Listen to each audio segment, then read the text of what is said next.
भारत को साधु संतों का देश माना जाता है। यहाँ हर सिद्धि के लिए अनेक पंथ भी हैं।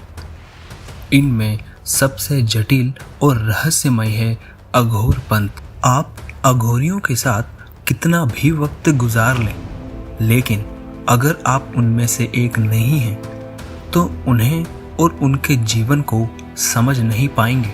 कोई सिद्ध अघोरी अपने बारे में कुछ बताए, यह एक तरह से नामुमकिन है। हाँ, अगर वे आपकी सेवा से खुश हो जाएं, तो फिर हो सकता है कि कुछ बता दें। अघोरी मुख्य रूप से शिव के उपासक होते हैं। भैरव, काली माता जैसे देवी देवताओं की भी पूजा करते हैं।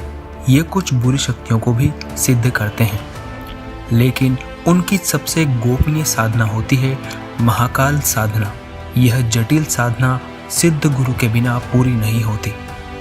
महाकाल साधना अमूमन 1 से 6 महीने तक होती है। गुरु अपने शिष्य की योग्यता देखने के बाद तय करते हैं कि सिद्धि पाने के लिए किन मंत्रों के साथ सब कितने समय तक साधना करनी होगी।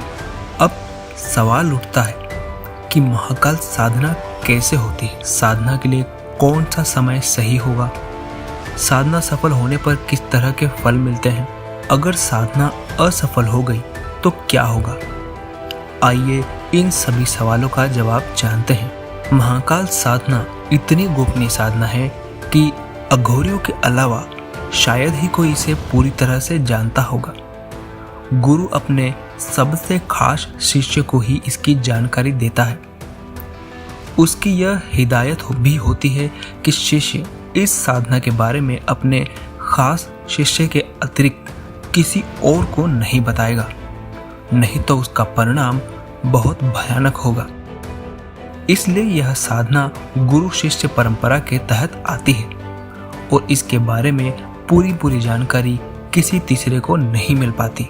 अब तक महाकाल साधना के बारे में जितना कुछ दुनिया के सामने आया है, उसके मुताबिक इसे सावन में रात के वक्त किया जाता है। यह साधना अघोरी अपने सबसे प्रिय स्थान यानी शमशान में ही करते हैं। साधना की 3 विधियां हैं। पहली सत यानी सतगुण, दूसरी रज यानी रजोगुण, तीसरी तम यानी तमोगुण। सद्गुण वाली विधि सबसे मुश्किल है, लेकिन अगर इस विधि से महाकाल को प्रसन्न कर लिया गया तो मनचाहा फल भी मिलता है। इस विधि को स्वयं भगवान महाकाल ने भैरवी को बताया था। इसमें भगवान महाकाल के अलग अलग नामों से उनकी स्तुति की जाती है। इसका नित्य एक जप साधक के अंदर शक्ति और वीर तत्व को जागृत कर देता है। मन में प्रफुल्लता आ जाती है। चूंकि महाकाल स्वयं शिव हैं, उन्हें भूतनाथ भी कहा जाता है, क्योंकि उनके आसपास हमेशा इनकी टोली रहती है। ऐसे में साधना के वक्त साधक के आसपास भी इनका बसेरा हो जाता है, जिसका उसे ध्यान रखना पड़ता है। ऐसे में गुरु की भूमिका भी काफी महत्वपूर्ण होती है। महाकाल उग्रदेव हैं। उनका आह्वान करने का मतलब है काल को बुलाना। महाकाल साधना के दौरान साधक के सामने कभी नहीं आते, फिर भी साधक को अनुभव हो जाता है कि कोई आया है। उसे रहस्यमयी आवाज सुनाई देती है और महाकाल उसे आशीर्वाद के रूप में मृत्यु देते हैं। यह मृत्यु साधक की नहीं, बल्कि उसकी दरिद्रता, वासना, रोग और उसके अष्टपाश को मिलती है। साधना सफल होने पर साधक खुद त्रिकालदर्शी बन जाते हैं।